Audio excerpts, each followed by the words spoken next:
एक सीट चले कोई नहीं आप हफ्ते में एक बार मैम आता है इसमें बेशतर शफकत से बाकी ऐसे आसान कोच रसाई वातावान निश मसल मगर आज जोन मुनसिब नसा न तुम वसात ने क्या बह कर सद सोद आवाम बह बोल सद सोद वर्कर सुन जज्बात क्या मसाइल क्या अलहमदिल्ला यह कामयाब एजुकेशन मे उम्मीद कि इंशाअल्लाह रहमान क्या वक्त कर पे पन वक्त ये वो तम तम दो शुर कि शौकत सबन वो इंडिया दुत इशार दुत कि ये वन आव हिदायत दिन इन सा अमल ग सारे ये पता कह दह सू ये प्रेथ कुन इलाकस चाहे कुपवारा कत बारामूला कत अनंतनाग कत सारे इलाकन मज वातन।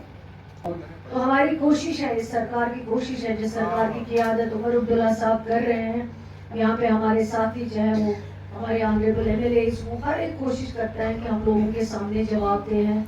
लोगों ने हमें यहाँ तक पहुँचाया है और हमारा भी फ़र्ज़ बनता है कि हम लोगों के लिए कंट्रीब्यूट करें और आप लोगों को जवाबदेह बनाएं, क्योंकि आप भी हमारे साथी हैं। ये तो मिलजुल के काम चलता है, पॉलिटिशियन के साथ, मिनिस्टर के साथ, एमएलए के साथ। अगर ऑफिसर कोऑपरेट नहीं करेगा, कोऑर्डिनेट नहीं करेगा तो स्कीम्स का चलना जो है वो बहुत मुश्किल है। इसी तरह लोगों की भी अक्सर बेशतर सजेशंस रहती हैं और इनकी सजेशंस भी सही होती हैं, क्योंकि जहाँ तक हम नहीं पहुँच पाते हैं वहाँ हमारे बुजुर्ग, हमारे भाई, हमारे बहनें जो हैं वो वहाँ तक पहुँच पाती है। और जब ये आपके दफ्तरों में आते हैं लोगों को इज्जत से पेश आया करें। वहाँ पे चाय का कप पिला दीजिए, चाय ना सही चलो पानी पिला दीजिए, बुजुर्ग हैं उसको बैठने के लिए जगह दीजिए, क्योंकि हमारी कोशिश है। ये सरकार इनकी सरकार है, आज लोगों की गवर्नमेंट है, लोगों ने सरकार बनाई है।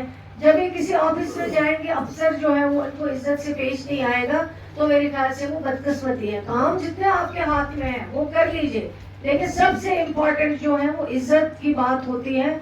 जब भी कोई वो कौन भी इंसान हो, जब भी वो दफ्तर में आए उसको इज्जत से पेश आया करें, उसको इज्जत से ट्रीट करिए, ताकि उसको भी लगेगा कि हाँ मुझे कोई सुनने वाला है, मुझे कोई मसला हल करने वाला है। इसी तरह क्योंकि वैसे तो लोग आते रहते हैं, उनकी बात सुनते रहते हैं। सरकार की यही कोशिश है कि हम लोगों की बात सुने और उन की बातों को, उनके मसाइल को हम जितना पॉसिबल हो सके उनको हल कर सके। लेकिन आज हमने एक कोशिश की कि क्योंकि लोग आते हैं श्रीनगर, कभी कभार उनसे मुलाकात हो पाती है, कभी नहीं हो पाती है, लेकिन हमने कोशिश की। और हमारे जो ऑनरेबल एमएलए साहिबान यहाँ पे है, उन्होंने कई बार कहा है कि यहाँ पे आए डिस्ट्रिक्ट लेवल पे, ताकि सारे दोनों डिस्ट्रिक्ट जिसमें पुलवामा हो, जिसमें शुपियान भी हो, वहाँ के लोगों को हम दावत दें और डेपुटेशन जो आना चाहे, मिलना चाहे, वो यहाँ पे आके मिल सके। और मुझे खुशी है कई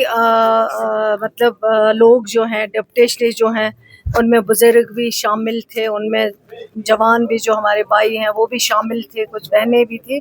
और मैंने ऑफिसर्स को भी यहाँ पे रखा था ताकि वो भी इन मसाइल को सुने और इन मसाइल को हल कर सके। यहाँ पे ऑन स्पॉट जो डायरेक्शन गई, जो पॉसिबल हुआ, वो बेचारे तो आदत से मजबूर हैं क्योंकि उनकी इक़्तिदार चली गई है। वो इक़्तिदार के भूखे हो गए हैं। उनको लोगों से कोई हमदर्दी नहीं है, उनके लोगों के मसाइल से कुछ लेना देना नहीं है। उनके पास अगर कोई चीज़ है वो कुर्सी की भूख है और वो चाहते हैं जिस तरह से उनके पास कुर्सी आए। लेकिन उनको, मेरे ख्याल से, मैं समझती हूँ उनको इंतज़ार करना चाहिए। ये फैसला कुर्सी पे कौन बैठेगा कौन नहीं बैठेगा, सबसे पहले अल्लाह ताला का फैसला होता है, उसके बाद लोगों का फैसला होता है। क्योंकि ये कहते हैं खलक पर खुदा, खुदा पर खलक कश्मीरी में।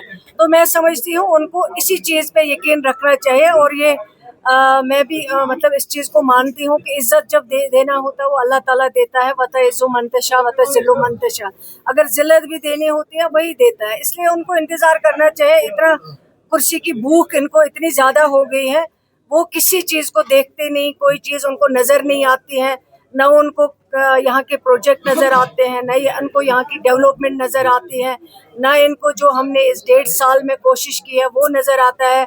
और उनको ये चीज़ देखनी चाहिए कि आज अगर मुश्किलात का सामना कर रहे हैं, आज अगर यूटी हैं वो उनकी वजह से हैं, आज अगर 370 नहीं है वो उनकी वजह से हैं, आज अगर 35 नहीं है वो उनकी वजह से हैं, आज अगर आपके पास पावर नहीं है वो उनकी वजह से है। क्योंकि जब उन्होंने 14 में इक़्तिदार पकड़ा और उस वक्त की इक़्तिदार की लालच उन्होंने इतनी की, बीजेपी को जम्मू कश्मीर में लाया, और जिसकी वजह से हमारी सारी शनाख्त, पहचान, आइडेंटिटी, लैंड, हमारी नौकरियां, हमारा सब कुछ जो है वो ख़त्म हो गया उनकी वजह से। लोग समझते हैं, लोग जानते हैं, उनके ड्रामा करने से कुछ नहीं होगा कि वो निकलेंगे ड्रामा करेंगे। हम लोगों के हमदर्द हैं, लोगों को सारी चीज़ें जो उन्होंने की हैं, जो बर्बादी की है, तबाही की है, जम्मू कश्मीर का नक्शा बिगाड़ दिया है, वो लोग सब जानते हैं। यहाँ के लोग पढ़े लिखे हैं और वो कहते हैं कि पब्लिक सब जानती है, इनको बोलने की ज़रूरत नहीं है। हम कितना भी क्या बोलें, लेकिन लोग समझदार हैं, ये खुद समझते हैं, खुद फैसला करते हैं।